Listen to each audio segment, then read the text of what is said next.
Hello everyone, good morning, welcome back to my channel. I hope guys आप लोग सब बहुत अच्छे होंगे। मेरा ये व्लॉग पूरे 1 महीने के बाद मैं आज पोस्ट कर रही हूँ। लास्ट व्लॉग मेरा था 21 जनवरी का, जिसमें मैंने अपने पापा की हेल्थ के बारे में अपडेट किया था। जो लोग मेरे से व्हाट्सएप पे जुड़े हैं, जो लोग मुझसे फेसबुक पे जुड़े हैं, उन लोग को तो पता चल ही गया होगा कि मेरे पापा अब नहीं रहे हैं।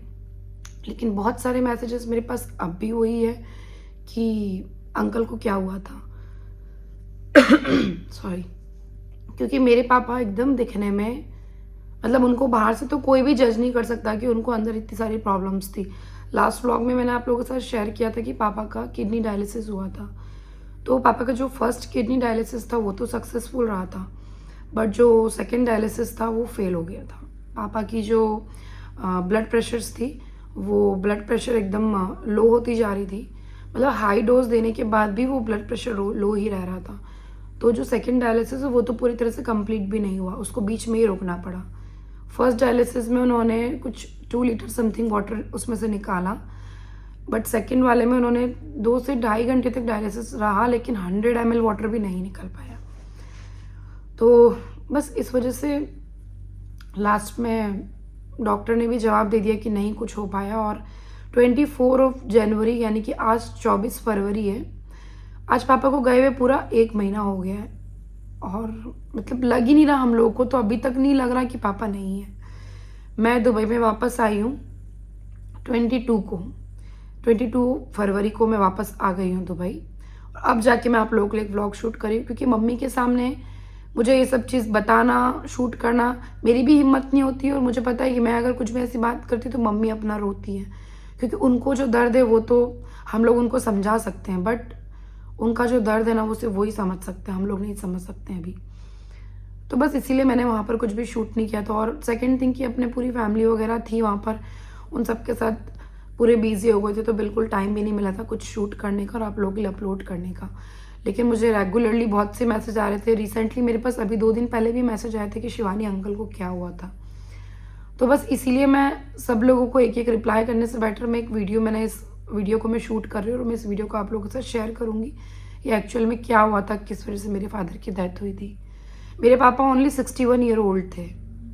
उनका अभी जब ये 31 मार्च में उनका बर्थडे आ रहा है, वो 62 में एंटर करते, बट 61 रनिंग में ही उनकी डेथ हो गई। और हम लोगों ने भी कभी नहीं सोचा था कि पापा इतनी जल्दी हम लोग को छोड़ के चले जाएंगे। मेरी दीदी के वहाँ गए हुए थे वो लोग भुवनेश्वर, जो भी उनका पूरा जो क्रियाक्रम था हम लोगों ने भुवनेश्वर में ही किया। अंतिम संस्कार जो भी करते हैं सब कुछ, पापा की एक्चुअली इच्छा थी। जब वो अच्छे थे ना तब वो बोलते थे घर पे कि हम लोगों का उड़ीसा में प्लॉट है, तो बोलते कि उड़ीसा में प्लॉट है, मेरा ससुराल भी वहाँ से पास है, मेरी दीदी का ससुराल भी पास है, प्लस मेरे मामा का जो घर है वो भी वहीं पे ही है। तो पापा बोलते थे कि सब लोग का वहीं पे ही आसपास में गांव में मैं प्लॉट में घर बनाऊंगा, और मुझे कभी कुछ होता है ना तो मुझे तुम लोग पूरी स्वर्ग द्वार लेके जाना। आप लोग को पता होगा, सॉरी कॉल आ गया था। आप लोग को पता होगा कि बनारस में मणिकर्णिका घाट है। तो मणिकर्णिका घाट में जैसे 24 आवर्स वहाँ पर आग जलती रहती है, मतलब बॉडीज का वहाँ पर दाह संस्कार होता रहता है, कभी भी वहाँ पे आग बुझती नहीं है। वो एक पवित्र स्थान है। सेम लाइक दैट अगर आप लोग सर्च करेंगे पूरी स्वर्ग द्वार, तो उस जगह का ही नाम है पूरी स्वर्ग द्वार। जगन्नाथ जी के धाम पे है ये। जस्ट एक तरफ बीच है और एक तरफ सामने की तरफ में ये स्वर्ग द्वार है। वहाँ पर भी 24 आवर्स आग जलती रहती है, वहाँ पर भी कभी आग बुझती नहीं है। तो पापा ने ऐसा बोला हुआ था जब वो अच्छे थे कि कभी मुझे कुछ हो जाए ना तो मुझे वहाँ ले जाना। तो वो तो मेरे माइंड में था ही। जैसे ही पापा का जब 24 को हमको दिन में 3:26 पे हम लोगों को उन लोगों ने बताया कि मतलब ख़त्म हो गए, हम लोग को इवन हॉस्पिटल में भी नहीं बताया। हॉस्पिटल में तो हमको बोला कि आप ऑन वेंटिलेटर आप घर लेके जा सकते हो, क्योंकि आप कुछ दवाइयाँ काम नहीं कर रही। तो हम लोग वेंटिलेटर वाले एम्बुलेंस को लेकर आए, उनको घर लेके गए। घर के अंदर भी हम नहीं लेके गए, दीदी के घर तक भी हम अंदर नहीं लेके जा पाए। जस्ट उन्होंने घर के बाहर पहुँचती उन्होंने बोल दिया कि ऑक्सीजन सिलेंडर का अरेंज मत करो, तो ज़रूरत नहीं है। अब वो अब नहीं रहे। फिर भी उन्होंने 10 मिनट पल्स रेट वगैरह चेक कर रहे, लेकिन पापा की जो बॉडी थी ना एकदम स्वेलिंग आ चुकी थी उनकी बॉडी पे, क्योंकि जो उनके अंदर का जो लिक्विड है वो तो बाहर ही नहीं आ पा रहा है, क्योंकि यूरिन बंद हो गया था और जितनी भी एंटीबायोटिक्स दे रहे थे वो सब भी बॉडी के अंदर ही थी। तो उस वजह से उनके पेट एकदम फूल गया था, उनके हाथ फूल गए थे, पैर एकदम नॉर्मल थे, फेस एकदम नॉर्मल था। तो बस जब ऐसा हुआ तो 3 साढ़े 3 बजे हम लोग को बताया, हम लोग 7 बजे समथिंग, 7 साढ़े 7 बजे समथिंग हम लोग निकल गए थे उनको लेके। पूरी रात में 10:30 के आसपास हम लोग वहाँ पर मतलब पहुँच गए थे। 9 साढ़े 9 बजे हम लोग पहुँच गए थे। विदिन अ आवर पापा का वहाँ पे सब कुछ नंबर आ गया। उस दिन का मेरे पापा का नंबर था 91। मतलब उस पूरे दिन में 90 बॉडीज़ ऑलरेडी उन लोग का दाह संस्कार हो चुका था। मेरे पापा का नंबर था 91। तो इस मामले में हम पापा को बहुत लकी समझते हैं कि पापा जो चाहते थे वहीं चले गए। पापा जो अच्छे में बोलते थे कि मुझे वहाँ लेके जाना, तो पापा सीधे वहीं खींचे चले गए। हाँ, अगर उदयपुर में ऐसा कुछ होता तो हम लोग कभी सोच भी नहीं सकते थे कि उनको हम ऐसी हालत में वहाँ पे लेके जा पाएँगे। और दूसरी चीज़ कि सब लोग का ये क्वेश्चन था कि आपके पापा वहाँ पर क्यों गए थे?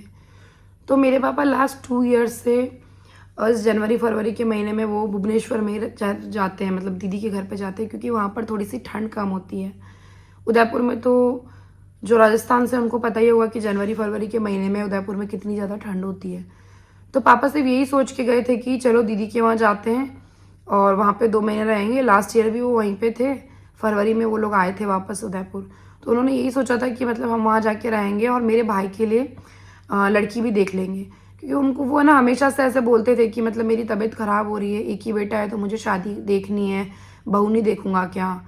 मतलब ऐसे-ऐसे वो नॉर्मली बोलते रहते थे। तो बस एक वो चीज़ भी माइंड में थी कि वहाँ जाएँगे तो लड़की भी देख लेंगे, अगर कोई लड़की हुई तो लड़की हम लोग देख के आएँगे, फाइनल करके आएँगे। इस ईयर पापा का मन था कि हम लोग शादी करवा देंगे।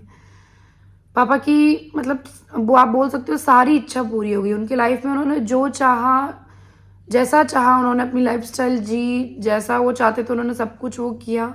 अपनी लाइफ़ उन्होंने बहुत अच्छे तरीके से जी है। बट एक चीज़ उनके मन में रह गई, उनके बेटे की शादी देखना। तो वो शायद उनकी किस्मत में लिखा ही नहीं था कि बहू देख पाएँगे वो।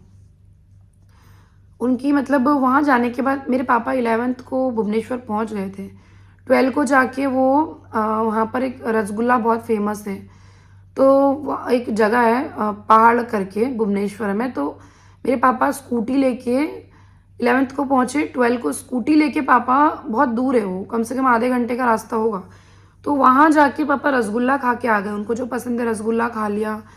और उसके कुछ टाइम बाद उन्होंने दीदी को बोला कि मुझे चिकन पकोड़ा खाना है, तो दीदी जाके चिकन लेकर आई, चिकन पकोड़ा लेकर आई, पापा ने वो खाया। पापा को 19 जनवरी को एडमिट किया गया हॉस्पिटल में और 18th ऑफ जनवरी को पापा ने मुझसे बात की, कम से कम 19 से 20 मिनट उन्होंने मुझसे बात की। और उन्होंने मुझे बोला कि मुझे बिरयानी खाने का मन है। तो नहीं, उन्होंने मम्मी दलिया बना के गई थी, उनके मुँह पे बहुत सारे छाले हो रहे थे, तो बहुत सारी एंटीबायोटिक्स की वजह से उनके मुँह में बहुत सारे छाले हो रहे थे। तो मम्मी ने दलिया बनाया था, तो मे बी उनको दलिया खाने का मन नहीं होगा, तो बोले कि मतलब मम्मी ने दलिया बनाया, बहुत स्पाइसी लग रहा है मुझे। तो फिर मैं दुबई में थी, तब मैंने ही ऐसे पूछ लिया, मैंने कहा पापा आपके लिए बिरयानी ऑर्डर करूँ? तो बोले हाँ बिरयानी ऑर्डर कर दे। तो मैंने उनके लिए 1 प्लेट बिरयानी, 1 बॉइल्ड एग और 1 फ़िश फ्राई मैंने उनके लिए ऑर्डर किया था। तो जब तक डिलीवरी बॉय आया नहीं तब तक मैं उनसे कॉल पे ही थी। वो आया, उन्होंने फिर मेरे सामने ऐसे वीडियो कॉल रख के उन्होंने 1-2 स्पून मेरे सामने खाया भी, फिर बोले कि बहुत स्पाइसी लग रहा है। मतलब लास्ट उनकी इच्छा थी, जो-जो उन्होंने वो सब कुछ खाया। फिर मैंने बोला अच्छा स्पाइसी लग रहा था, बॉइल्ड एग खा लो, बॉइल्ड एग भी मैंने दिया हुआ है। तो बोले कि नहीं वो रहने दें, मेरी मम्मी और मेरी सासू माँ और मेरी दीदी ये सब लोग पूरी गए थे उस दिन दर्शन करने के लिए। तो पापा ने बोला कि नहीं मम्मी आ जाएगी ना शाम में, तब मैं रात में खा लूँगा डिनर में। तो मैंने कहा ठीक है। उसके बाद पापा अपना रेस्ट करने लगे थे। उसके बाद शाम में मम्मी आए तो मम्मी ने पूछा क्या खाओगे? तो फिर बोले कि मुझे एप्पल और चाय दे दो। उन्होंने खाना और कुछ खाया नहीं। और उस हॉस्पिटल जाने के 1 दिन पहले की रात में पूरी रात उनको बार-बार यूरिन आ रहा था। तो पापा ने इतना ध्यान नहीं दिया, पापा को तो यही लगा, और ऐसे बहुत बार पहले हो भी रहा था, लेकिन हमें नहीं पता था कि उनको कभी किडनी की प्रॉब्लम होगी। हम तो यही पापा तो यही सोचते थे कि मतलब मुझे शुगर है, तो शुगर की वजह से बार-बार मुझे यूरिन आ रहा है। तो 1 दिन पहले इतने बार-बार रात में वो उठ रहे हैं, बार-बार यूरिन आ रहा है, उनको यूरिन जैसा फ़ील हो रहा था कि आ रहा है, बट हो नहीं पा रहा ठीक से।